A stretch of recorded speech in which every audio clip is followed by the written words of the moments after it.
हे aspirants, important information share कर रही हूँ। क्लास छठी की रिवीजन करवा रही हूँ आपको 3 से 4 मिनट के अंदर। और बधाई हो आप सब लोगों को, हमारी 44 में से 4 बुक कंप्लीट हो चुकी है, जिसके अंदर छठी, सातवीं, आठवीं की पॉलिटी हम लोगों ने कर ली है और छठी की हिस्ट्री आज हम लोगों ने पूरी कर ली है। क्योंकि मेरा मेन फोकस 21 जनवरी वाले स्टूडेंट्स को लेकर है कि 21 जनवरी से पहले पहले छठी, सातवीं, आठवीं आप लोगों की पूरी हो जाए। ठीक है, तो क्लास छठी की जो है वो हम डिस्कशन कर लेते हैं बहुत ही कम समय में, ताकि आपको पता लग जाए कि इस बुक में क्या है। सबसे पहला चैप्टर क्या है? कब, कहां और कैसे।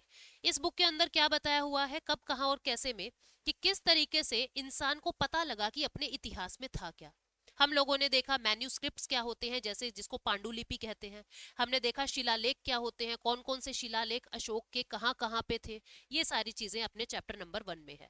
फिर चैप्टर नंबर 2 आता है शिकारी से भोजन उगाने तक, कि किस तरीके से जब धरती का तापमान बहुत कम था तो मनुष्य गुफाओं में रहकर नदियों को ढूंढते हुए कहीं कहीं शिकार करते हुए अपनी जिंदगी बिताता है। फिर उसके बाद जैसे जैसे तापमान बढ़ता है, लोहे का आविष्कार बढ़ता है, मेटल का आविष्कार बढ़ रहा है, हल बनाना सिखा रहा है वो, लकड़ी का यूज कर रहा है, पत्थरों का यूज कर रहा है वो, और फिर इंसान क्या कर रहा है? भोजन उगाना सीखता है, कृषि करना सीखता है।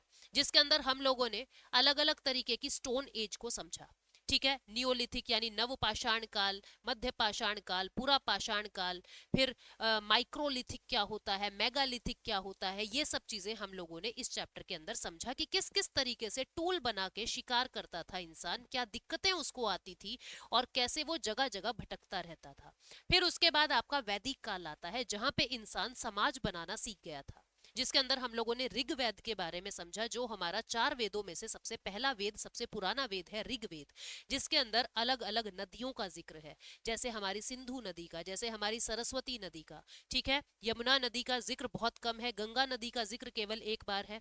ठीक, तो सिंधु का, सरस्वती का, गंगा यमुना का जिक्र जो है वो ऋग्वेद के अंदर है। और किन किन भगवान का जिक्र ऋग्वेद में है, वो सारी चीजें हम लोगों ने पढ़ी।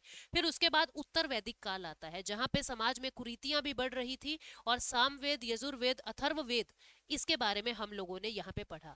अब एक तरफ ब्राह्मण धर्म के अंदर कुरीतियां बढ़ रही थी, तो दूसरी तरफ लोग दूसरे धर्म की तरफ घूमने लगे थे, दूसरी तरफ को ढूंढने लगे थे, दूसरे धर्म को ढूंढने लगे थे, जिसमें बौद्ध धर्म और जैन धर्म का विस्तार हम लोग देखते हैं। किस तरीके से गौतम बुद्ध कब कहाँ पे पैदा हो रहे हैं, कब जंगल में जा रहे हैं, कब वो अपना ज्ञान की प्राप्ति करते हैं, कब उनको मोक्ष मिल रहा है, पहला प्रवचन उन्होंने कहाँ पे दिया, ये सब चीजें हम लोगों ने बौद्ध धर्म के बारे में समझा। फिर मठ क्या है, विहार क्या है, भिक्षु भिक्षुनी क्या है, जातक कथाएं और धम्म की नीति क्या है, ये सब चीजें हम लोगों ने देखा। फिर उसके बाद हमने उत्तर वैदिक काल के बाद जैन और बौद्ध पढ़ लिया था। जैन और बौद्ध पढ़ने के बाद हमने मौर्य काल में अशोक के बारे में डिटेल में समझा। ठीक है, जब ये अशोक का साम्राज्य, मौर्यन साम्राज्य पतन की तरफ जा रहा था, तो पूरे भारत के अंदर अलग अलग तरफ से, अलग अलग जगह से लोग आक्रमण कर रहे हैं। कोई हमारे नेटिव, कोई हमारे भारतीय ही है, जैसे शुंग वंश। ठीक है, कुछ फॉरेनर आ रहे हैं, जैसे इंडो ग्रीक। तो शक का राज होता है, कुषाणों का राज होता है, सातवाहन वंश फैलता है, शुंग वंश फैलता है, कण्व वंश फैलता है। दक्षिण भारत में आ जाओगे तो चोला, चेरा, पांड्या, पल्लव, चालुक्य, ये लोग फैलते हैं। फिर आगे राष्ट्रकूटा, प्रतिहारा, वो क्लास 7वीं के अंदर हम लोग देखेंगे। ठीक है, तो ये उत्तर मौर्य काल के बारे में बात की। उत्तर मौर्य काल के बाद एक तरफ उत्तर मौर्य काल फ्लरिश हो रहा था, तो दूसरी तरफ भारत के अंदर एक नया और विशाल साम्राज्य जन्म ले रहा था, गुप्त साम्राज्य, जिसके संस्थापक हमने आज ही पढ़े, श्री गुप्ता है। ठीक है, क्लास 6 के अंदर गुप्त साम्राज्य में समुद्रगुप्त पे खासा ध्यान दिया गया है। ठीक है, आपको कमेंट सेक्शन में ये बात बतानी भी है कि समुद्रगुप्त के दरबारी कवि का नाम क्या है। लास्ट में फिर याद दिला दूंगी आपको जो बताना है। ठीक है, तो समुद्रगुप्त के बारे में आप पढ़ते हो।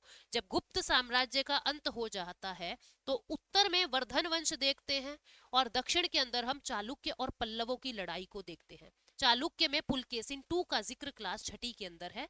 लास्ट चैप्टर है बुक, पेंटिंग और टेम्पल। कहाँ कहाँ पे टेम्पल्स हैं, टेम्पल्स में गर्भगृह क्या था, शिखर क्या था, मंडप क्या होता है, ये बातें हैं। फिर आपकी पेंटिंग्स, अजंता की गुफाओं का जिक्र है क्लास छठी में। अलग अलग किताबों के बारे में जिक्र है, तमिल भाषा की काफी किताबों का जिक्र है। फिर साइंस की कुछ किताबों का जिक्र है, जैसे आर्यभट्टम। अब आपका क्या क्वेश्चन था जो कमेंट सेक्शन में बताना है, कि जो समुद्रगुप्त है उसके दरबार के कवि का क्या नाम था, जिसने इसकी बहुत सारी प्रशस्तियां भी लिखी है। Thank you so much. ऐसे ही इंफॉर्मेटिव वीडियोस के साथ आगे मिलते रहेंगे। ज्वाइन द आगाज इंस्टीट्यूशन ऐप, डिस्क्रिप्शन में लिंक है। और कुछ जानकारी आपको चाहिए तो यहाँ आपको जो नंबर दिखाई दे रहा है या आप डिस्क्रिप्शन से नंबर ले सकते हैं। दोपहर दिन में 2 बजे से शाम 8 बजे तक आप किसी भी वक्त हमको कॉल करके अपनी इंफॉर्मेशन पूछ सकते हैं। Thank you so much.